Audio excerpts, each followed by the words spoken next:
Only me being recorded, so you won't be on candid camera or anything like that. Lovely. So rubbing your hands together.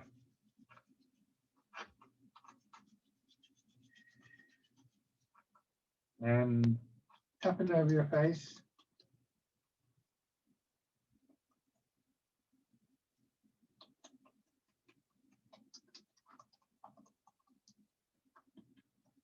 Over your head and neck.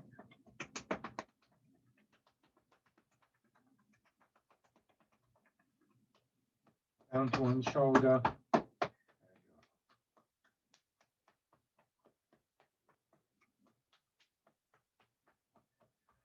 Excuse me. On the other side.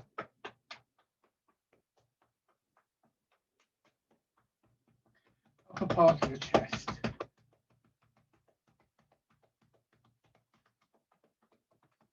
Belly. Your legs.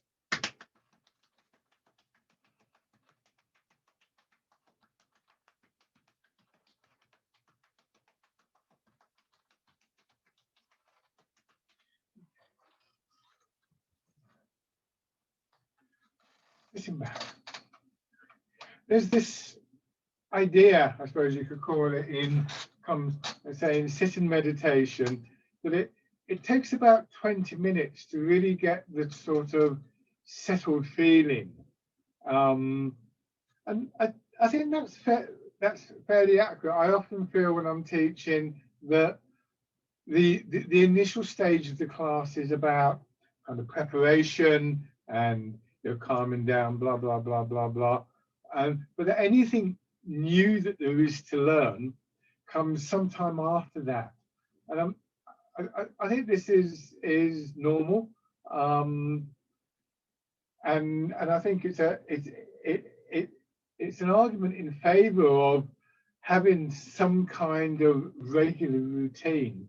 It doesn't mean that if you practice for less than 20 minutes, you don't get any benefit from it. You still get sort of various benefits from the basics and things like that. But in terms of sort of progress, if you like, think of it like that, development in whatever you're doing, it really starts to sort of kick in after a quarter of an hour, 20 minutes. I think it will vary from person to person and depends on what you're doing. I think the fact that we're working physically maybe means that period becomes a little bit shorter. So the tapping, the reclining position, all of this are very much part of that process. Feeling your weight drop down, noticing your breathing, noticing the effect on the body of releasing that weight and settling into the chair are all good things to be able to do, regardless of what else is going on, and all good ways of getting that sense of anchoring your attention to just let some of those sort of details and events and so on and so forth settle a little bit. You may have plans for the afternoon, or you may have been doing something this morning, or maybe you've been kind of reading the news or listening to the news or something like that. We just want a chance to sit back from all of those. And again, I talked before about this idea of a certain amount of space as you do this. Just feeling your weight in the chair.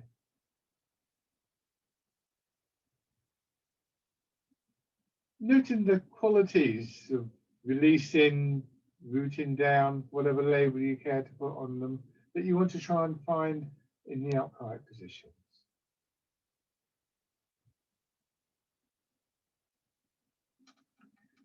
And bringing your feet in. This is always a valuable exercise, and it's well documented that what we refer to as mindfulness.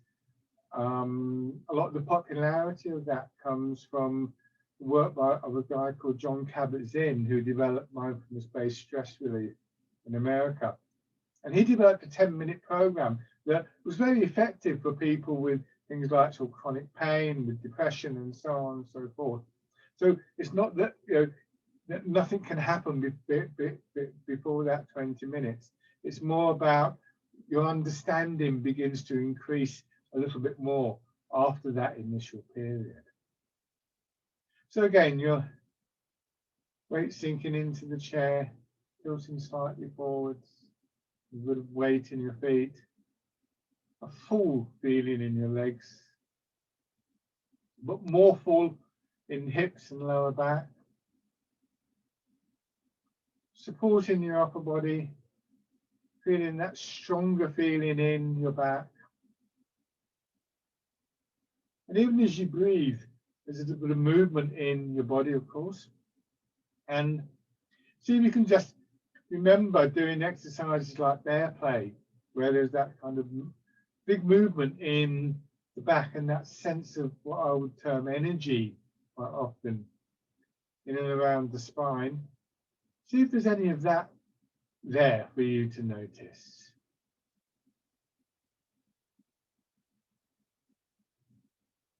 And then just slowly turning your head.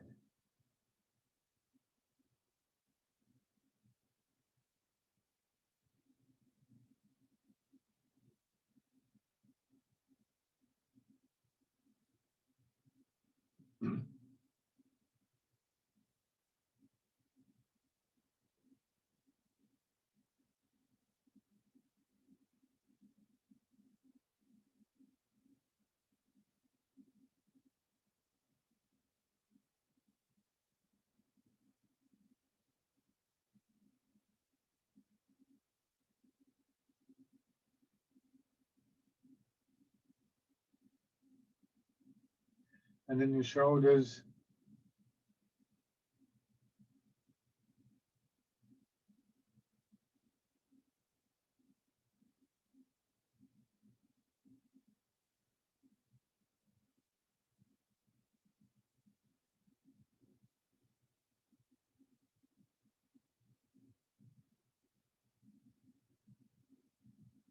Going forwards. Here too, you may feel that movement in your back and your spine.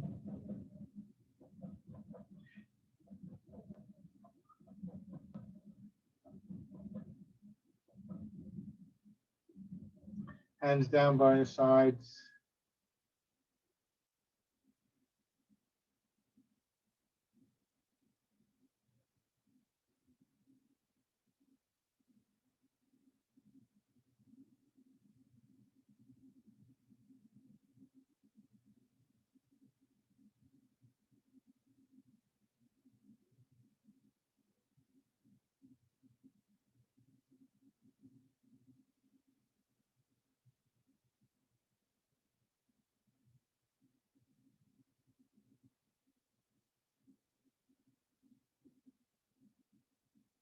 And winding your arms now.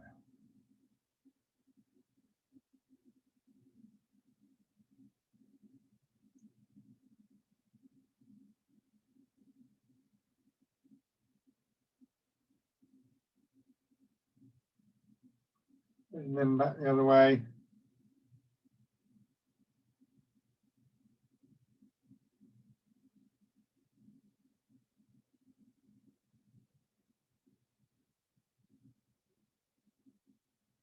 And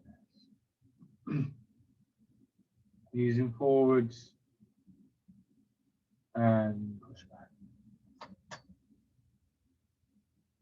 Again, just remind yourself to use the feet, use your hips.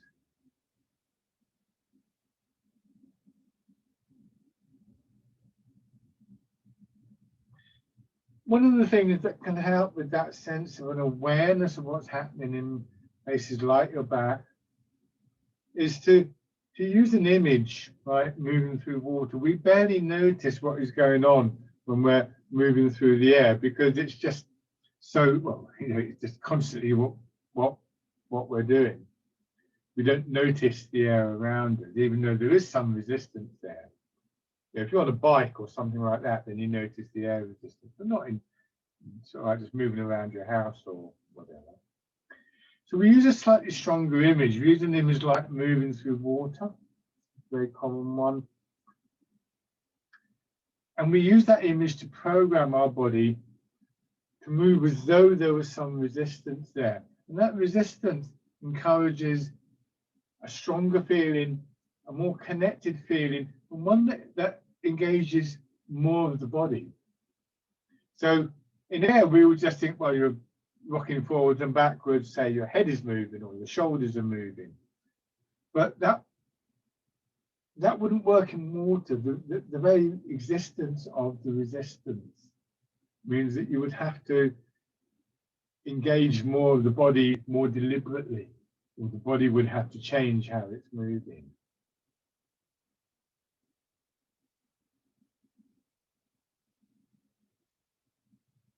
So an image I've sometimes given for this one, as well as some of the standing exercises, is imagine your spine is like a plant just floating forwards and backwards in water. Both the water and the plant are both quite dense and have some resistance, some strength, particularly in the case of the plant, but also both are quite soft and supple. There's no stiffening there. You're going through water, not ice. It's a plant, not a sort of like steel pole in the water, and so on and so forth.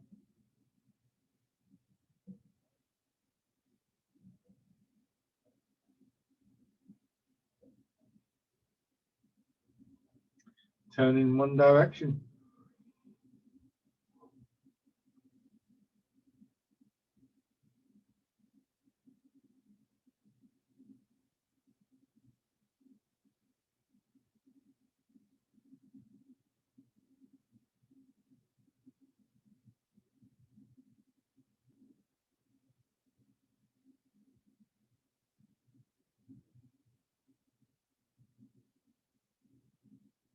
And no direction.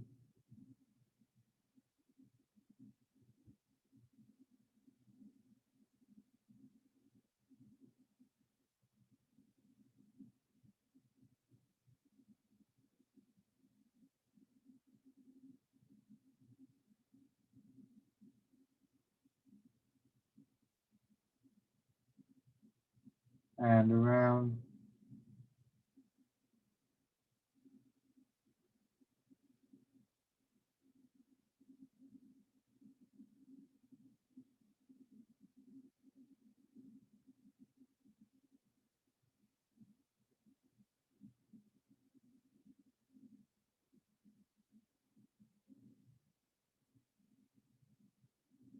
Back the other way.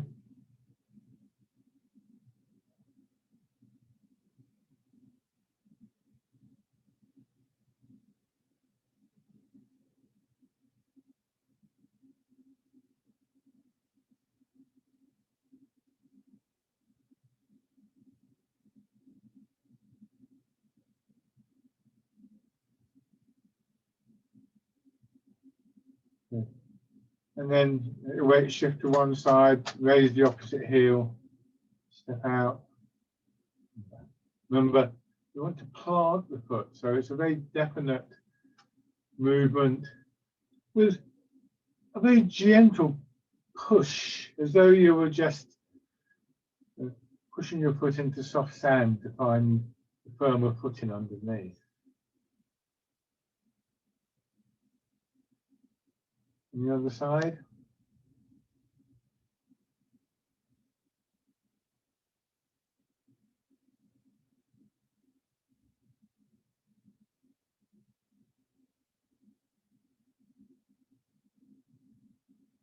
And then with that slight shift across from side to side.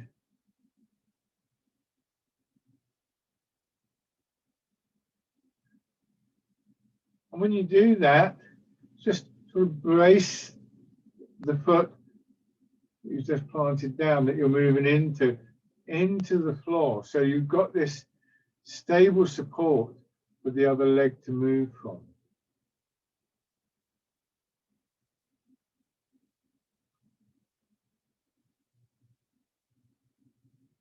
One more time.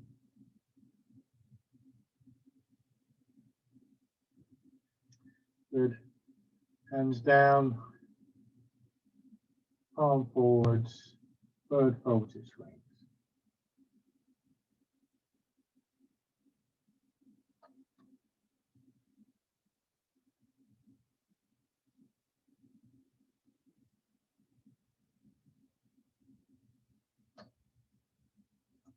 So you've all done this enough that there's a real sense of familiarity, I hope, with both the individual exercises, but also the routines. So you can just observe the movement and your attention will drift away, but the process of bringing your attention back is very valuable and is very, very much connected to this development of a quiet, still, spacious quality, mind and body. And there's potentially, even at this stage in the class, quite a lot to be learned from simply observing how your body is doing something familiar. It's not at all unusual. I mean, it's not every time, but quite frequently, I'll be doing an exercise like this. In fact, this exercise grew out of this process, and suddenly think, well, that's interesting. When I do this, this happens.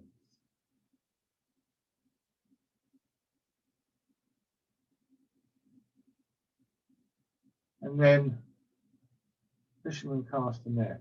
So that previous exercise came out of the sort of joint rotations that we do earlier in the session. You know, that turning of the arm.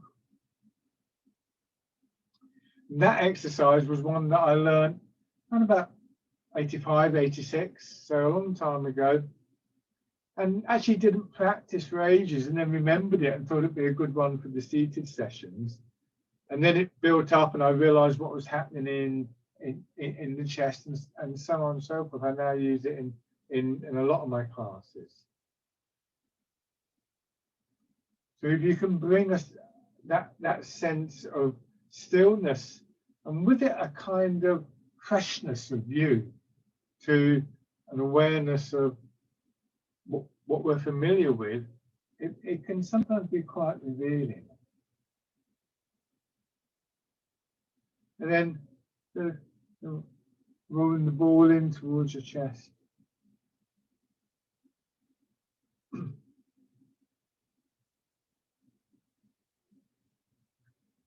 It's useful to remember that your body knows how to move. These are all natural movements that we do, all natural processes, natural functions within our body. It's one of the characteristics of Tai Chi and Qigong that that's the case.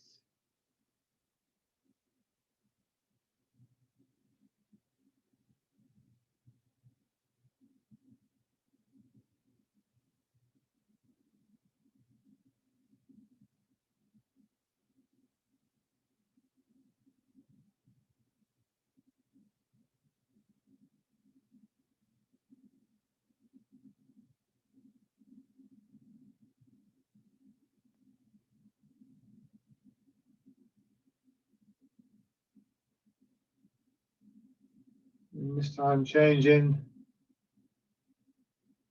pigeon spreads its wings.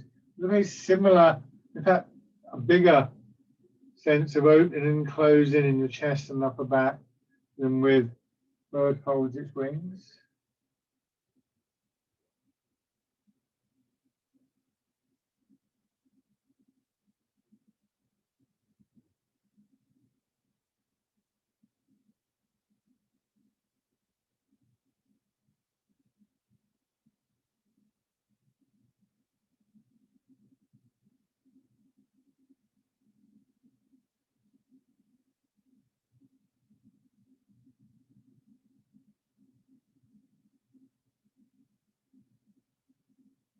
And then pushing a wave or pushing the boat.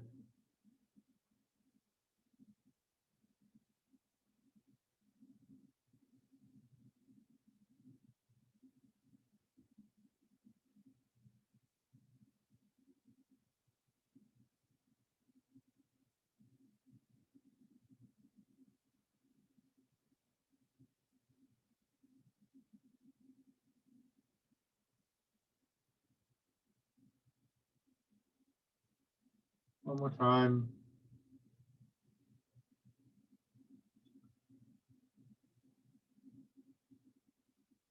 And then punch with both hands.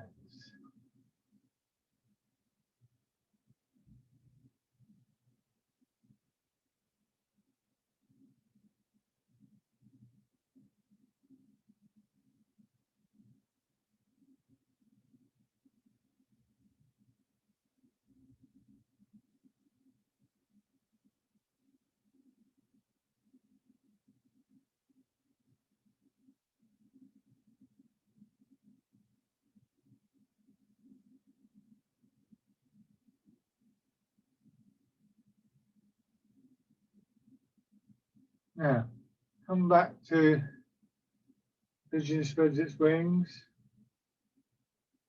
Our usual little routine of 3 linked movements.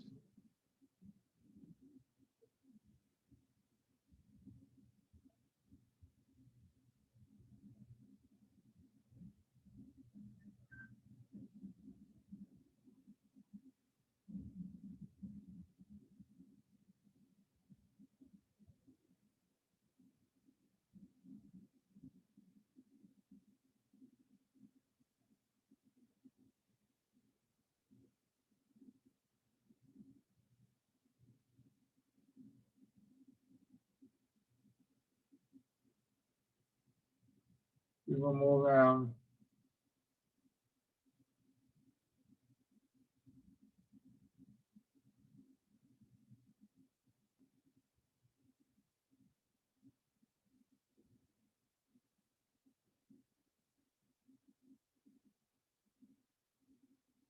Good. And turning your hands out, winding them back and inwards.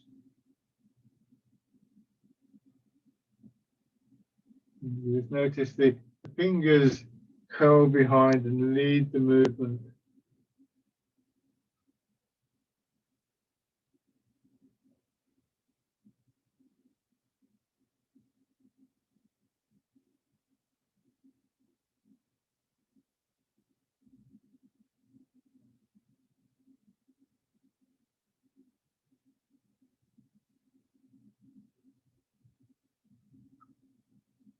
Good. Now, change it.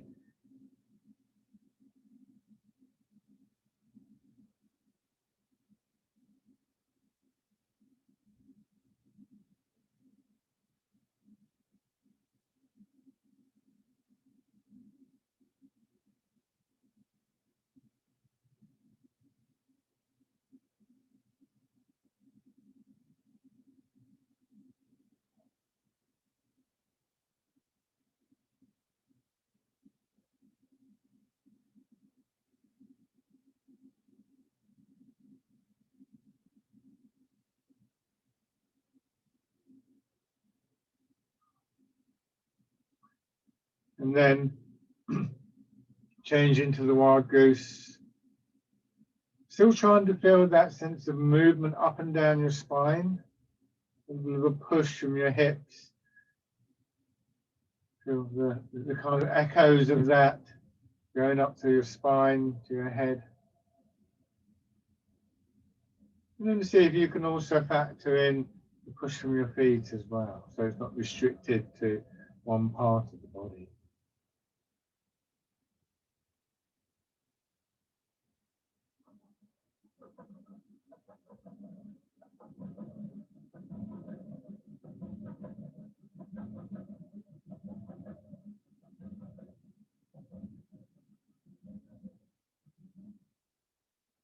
And passing the clouds.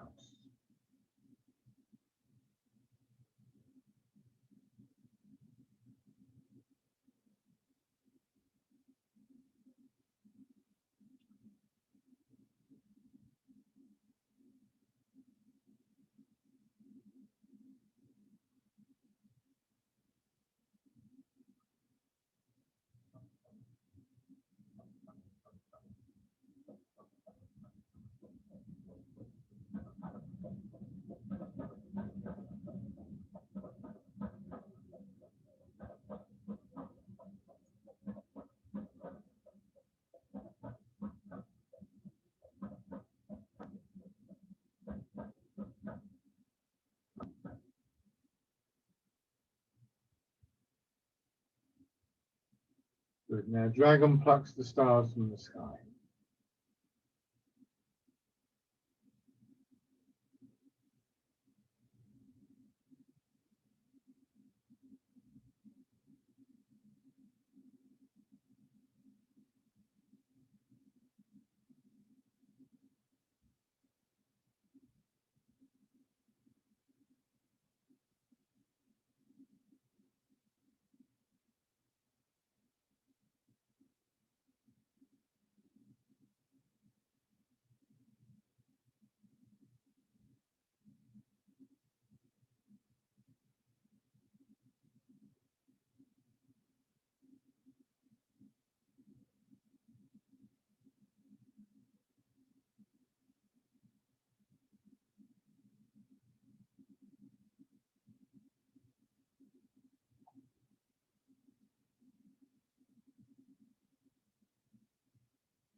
One more time.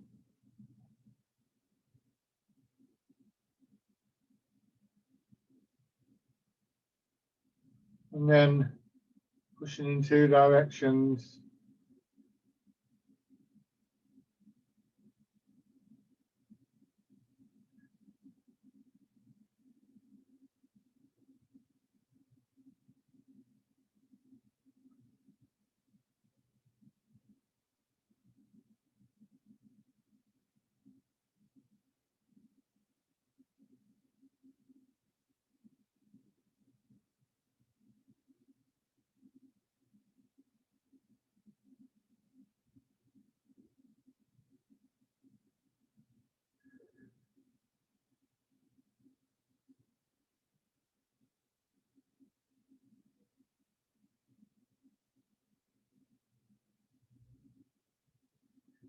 And then you can add the turning in.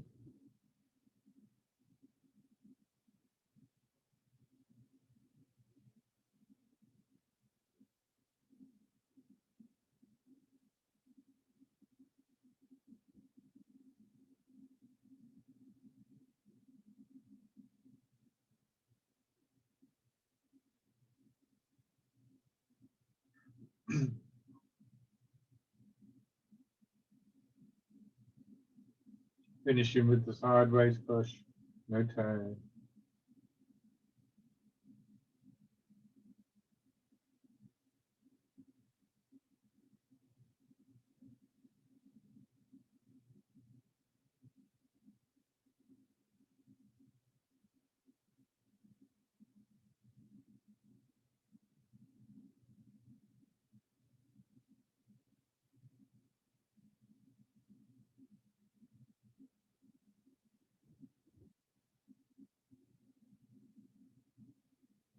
Now, extending one foot again, scooping the sea and looking at the sky.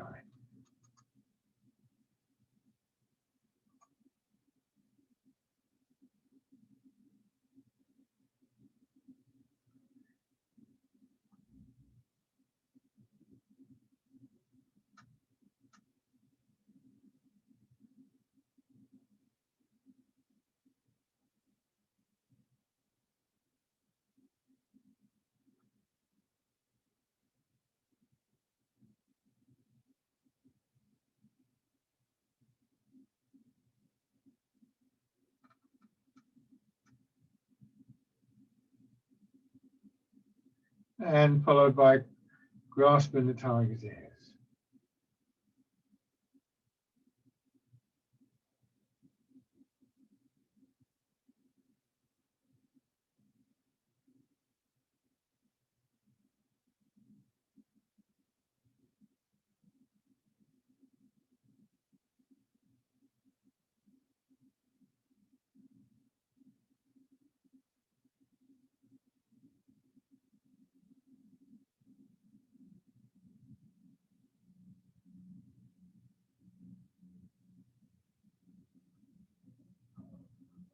The other side.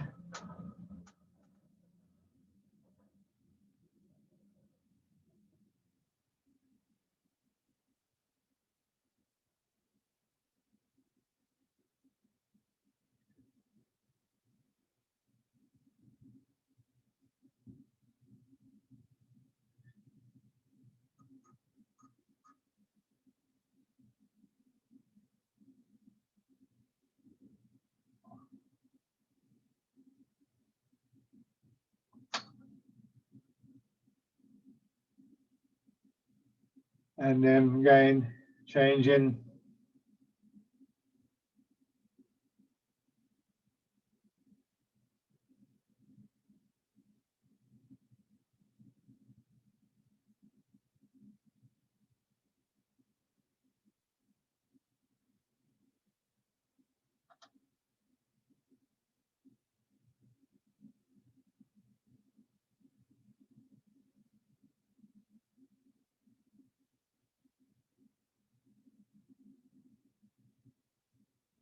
And so if you're building up your practice at home, don't feel you have to do every one of these exercises. You may not be able to remember them, or you may just prefer to do a selection of them. I do them in this order.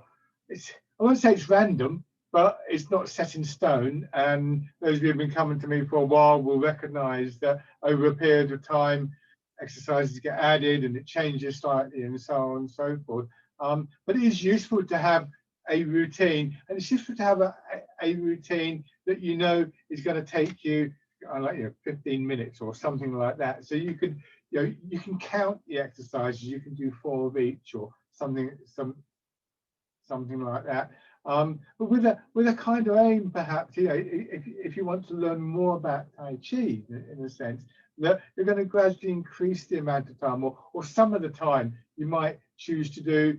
If normally you do 4 of each exercises and you do half a dozen exercises and it takes you 10 minutes, you might decide, if you've got time one day, to do 6 or 8 of them. So you just extend it out a little. And the other thing that can happen is you're doing one exercise and suddenly it reminds you of an exercise that you'd forgotten about. So the routine doesn't have to be set in stone, and each time you do it, it feels a little bit different.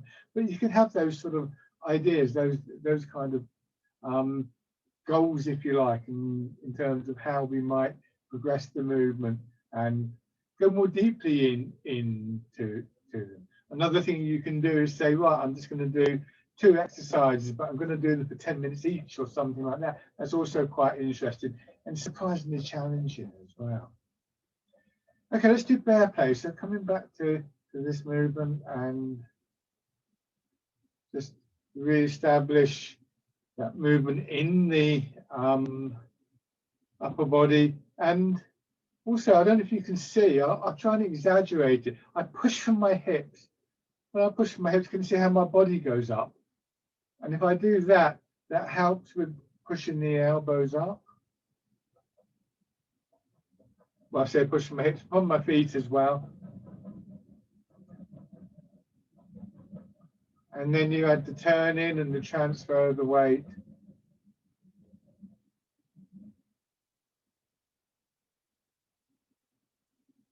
And now we get much more of a rolling movement through shoulders and back.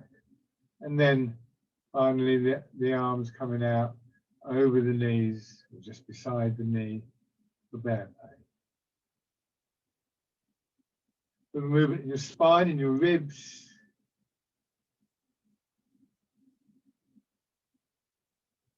And again, as you get more familiar with exercises, you start them off and you make sure that you're doing them correctly. You don't need to think about them closely the whole time. So what you can do is just let your attention sit back and observe the movement. Where are you feeling? I can talk about the spine, but that might not be working for you. Or you might feel something else as well as what's happening there. So don't be restricted by what I'm saying.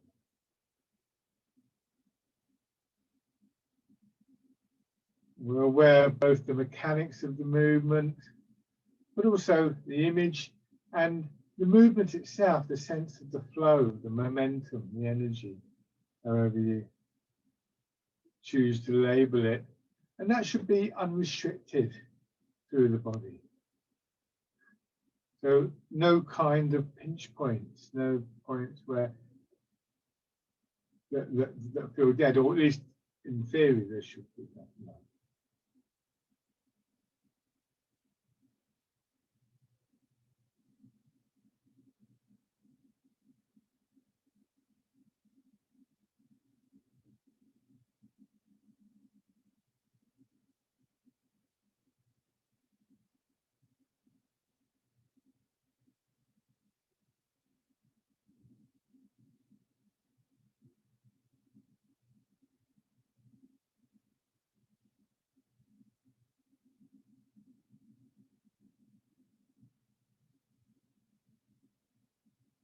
And then just let your hands rest. Transferring your weight forwards and backwards. And what you want to feel, going back to that image of the plant in water. And I've kind of used this with you before, but just to remind you, sort of imagine a plant in water in an aquarium tank. And if you would just tap very lightly on the side of the glass, or maybe just blow very softly on the surface of the water, it will create a ripple, and that ripple will just cause the plant to move a little bit. So it doesn't require a big effort to get a little bit of movement. And because it's the spine that we're thinking of, that movement in the body will kind of radiate out, like throwing a stone into a pond and seeing the ripples go out, and the ripples will reach the edge of the pond perhaps, and they'll start to move the plants on the edge of the pond, and so on and so forth. So don't make this a strained move. Don't sort of wrench yourself forward. Gentle little push forwards. Also feeling the pull of gravity helping you, and then that little bit of a kind of push up from your feet, a pull from the hips, and so on and so forth. All these different forces acting on your body, interacting within your body.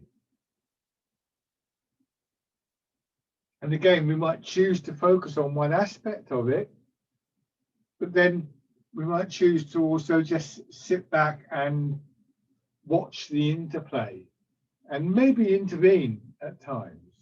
But that process of observation is very important. Now, the pattern in hips and weight for part in the wild horse's mane is in a way quite a complicated one. You come back into your left side. There's a bit of a turn when you do that. It's exaggerated. You go forwards, and again you turn, and then you come back. So you follow the same line back, and then you move across to the other side, and you turn. So you're taking a diagonal line from your hip to the opposite foot, back to the hip, and then you switch across. And then same thing again. Still aware of that potential for a very soft movement, one that doesn't require a massive amount of effort as it comes through your spine from your hips.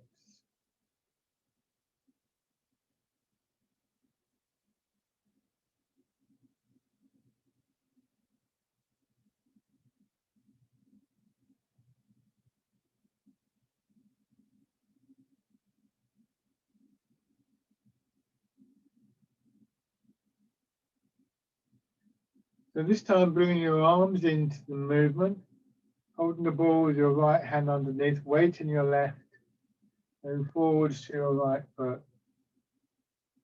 Feeling the chest open as your arm gets swung out, and closing as it comes back. And the back is open, holding the ball, transferring across.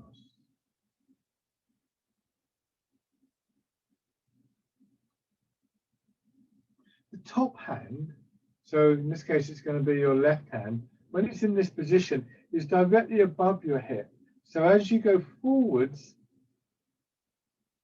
it goes straight down. But in order to go straight down, it has to have a certain amount of backward momentum. If I don't give that, then as I go forward, my hand goes forward. So it has to go back to stay in the same place, as it were.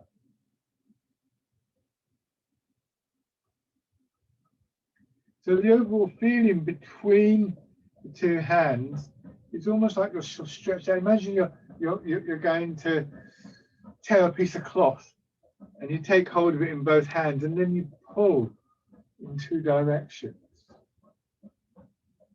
And again, there's that little bit of resistance that encourages not just a movement between the arms, but between your hip and your shoulder, through the front of your body, and then coming back through your back, through the expansion there.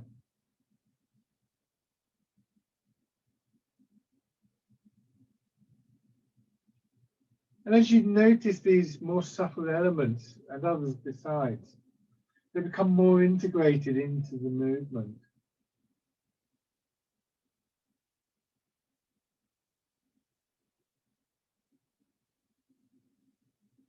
One more on each side.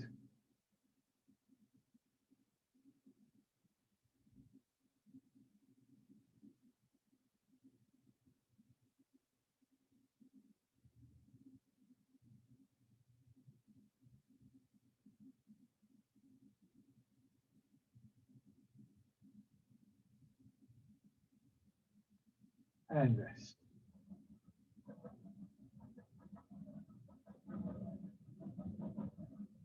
Coming back to sitting quietly, where the subtle movements of your breathing and so on.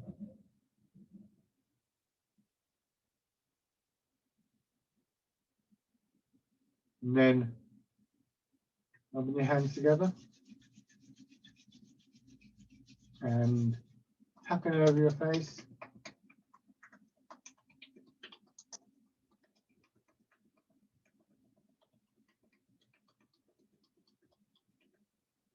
Over your head and neck.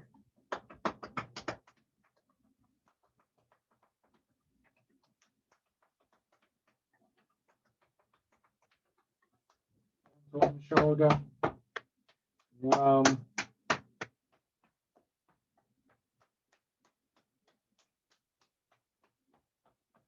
And the other side.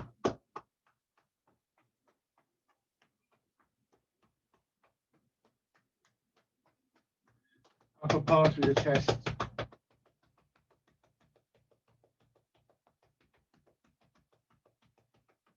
Belly.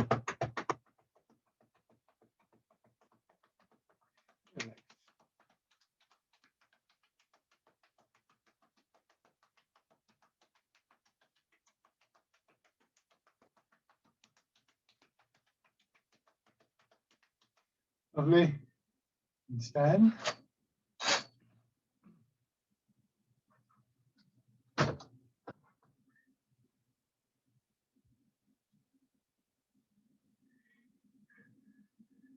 So again, we want to remember those qualities of movement, whatever we noticed, because memory can bring them back into your body and just remind you, point them out to you. But also, it's part of the whole kind of hardwiring process between mind and body, I think, that memory. So sinking down, pushing up. Feel the movement up and down your back, expanding and contracting.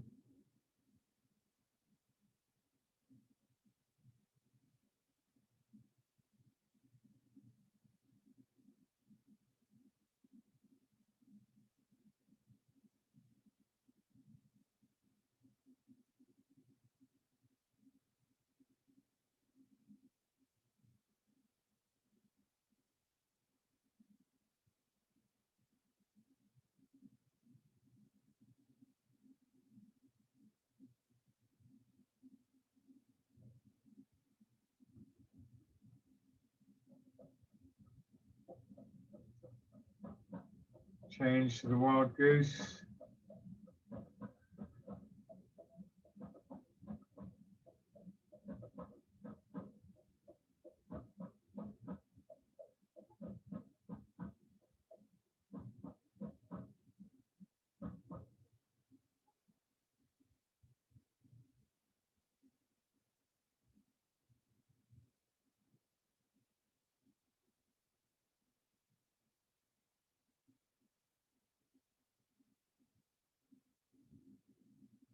And part in the clouds.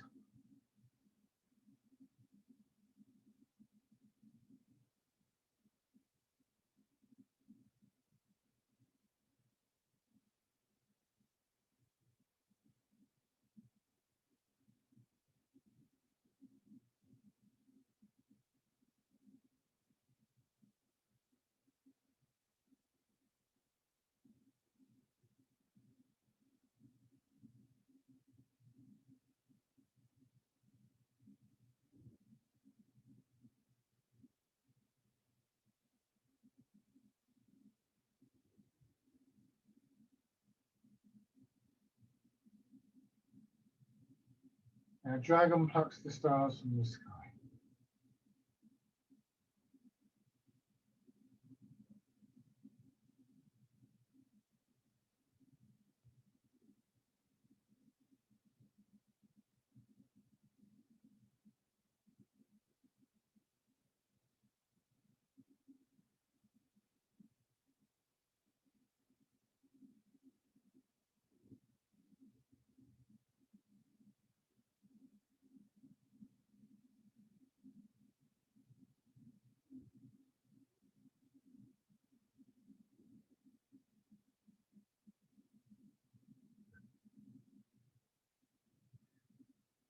Forwards. Again, think about what's happening in your back, rib cage. If the skeleton of our body, if the main skeleton can begin to move, the rest of the body will move with it. The movement will really be coming from inside. It's also very interesting because the image we often have of our back and our skeleton is that they're kind of solid, lifeless or almost. But bone is living tissue, remember. There's blood supplies there and so on and so forth. Your spine is a very supple part of the body. Your rib cage is relatively soft, and so on and so forth. So it's a good way to kind of visualize the movement coming from deep inside, that when there's that little bit of a push from the leg, it's like this, it's like the ripple going through the pond or through the aquarium tank. And in part, it's transmitted through the bones. And then you don't want to get stuck with that, because you want your awareness to expand out, so that in the end, this is your whole body moving as one unit. So I'm talking about the origins of the movement, or the deeper sources of the movement. Raising your toes and your heel.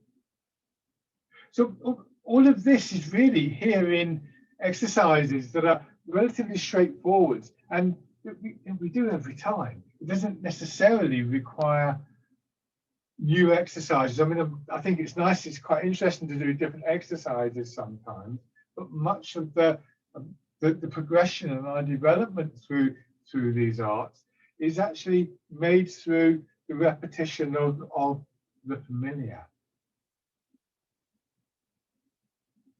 And then stepping.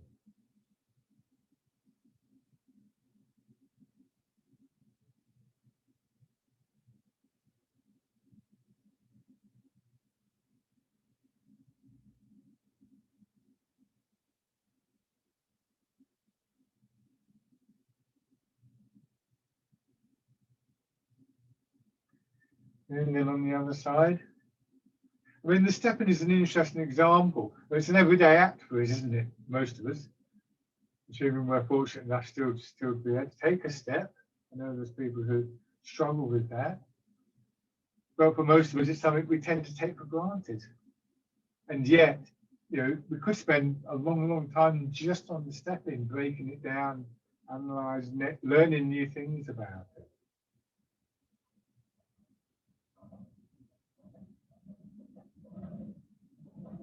Raising your toes and your heel.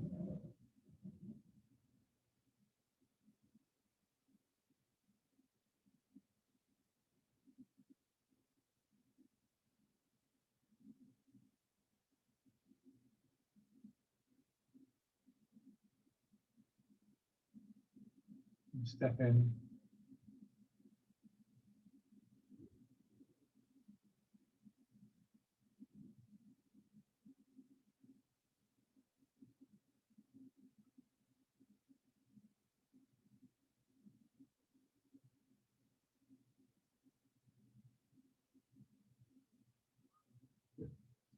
Okay. Now, Christian, have your right foot forward. So we're going to do wind blows the willows, but start off with fisherman castanet. Another nice one to really feel that movement coming up through your back, flowing into the rest of your body.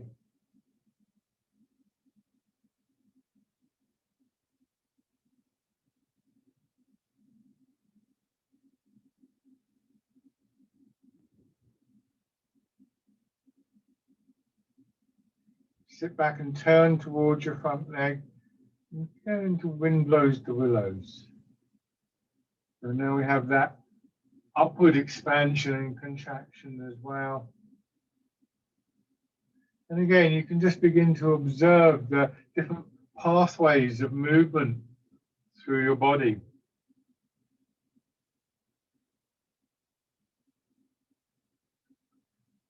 We want to make sure that those pathways have enough space to work without interfering with each other, so that essentially they cooperate and harmonize rather than strain against each other.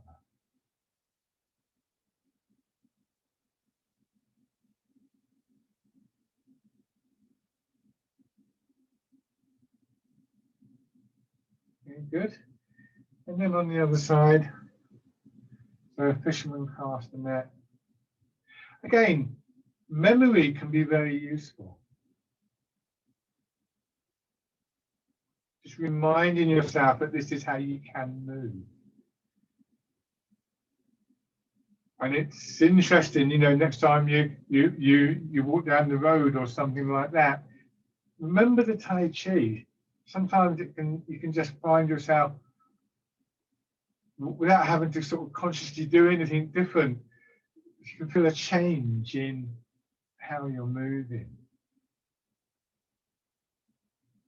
And then goes the willows. It's interesting how our bodies learn and respond to things like memory.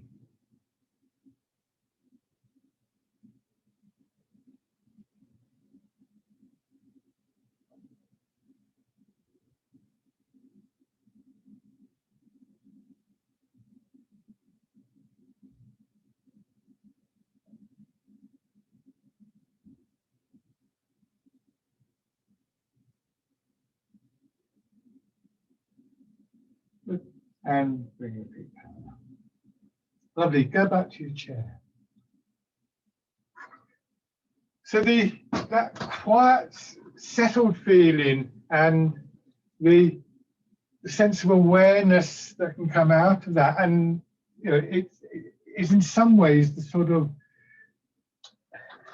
or part of, I should say, the foundation for our progression. If you don't know, you can't see what's going on, it's hard to do anything about it and to develop it. It's also at one and the same time, one of the great benefits that we get from the art that is actually developed and deepened through this process of observation of what's going on in the body. It's not a linear thing. You learn to be still and observe, and then you progress. The actual act of understanding more of what's going on takes you deeper into that kind of quiet space, and it really is one of the great benefits of the art. And we can come back to it, and it may not, we won't get the same kind of depth, I suppose you could call it, just when, when we're standing in the supermarket queue or whatever. But just a reminder that possibility is there, I think, can be very important. Again, some of you would have heard me say, I remember my first teacher telling me that we'd be standing like this in supermarket queues, because that triggers that awareness. I don't always feel like this. And I think that's very important. I mentioned Jon Kabat-Zinn and the work that he did with mindfulness. I remember reading in his first book, there was a woman who suffered terribly from chronic pain. And she started to do this 10-minute meditation program, and she said that the difference it made to her, and she wrote a little bit about it, was that her pain dominated her life. It was like this wall around her. It was always there. But when she did the meditation, there was a little gap in the wall. There was a little bit of light shining through, and it may have only been for a few moments, and it wouldn't have been permanent, but the fact that it was there was a really important thing for her to remember outside of the meditation, because this is not my entire world kind of thing. And, that's probably quite an extreme example, but that stillness, shall we call it, centered, rooted, still, I use various terms, again, don't get bogged down in terminology, is actually, I think, one of the great ongoing benefits that we get from Tai Chi. So an Embrace Tiger, Return to Mountain, really focusing on that and focusing on the sensations of the return to the mountain, coming back to the center, and what's working for you in terms of that, whether it's the image or pull of gravity, or I don't know, it could be lots of things, because those are the things to sort of take with you and indeed to bring back into the next session.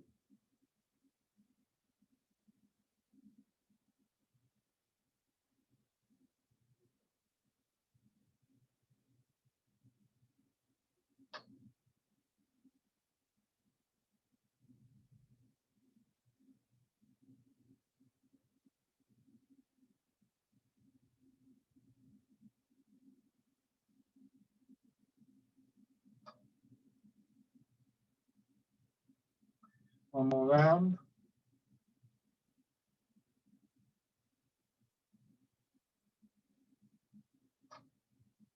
And rest.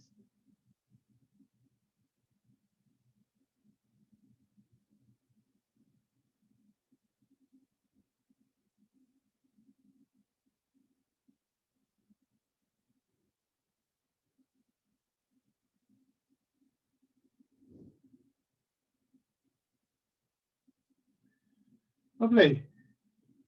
Thank you again, everybody. As always, great to be able to do this. Feel free with any questions.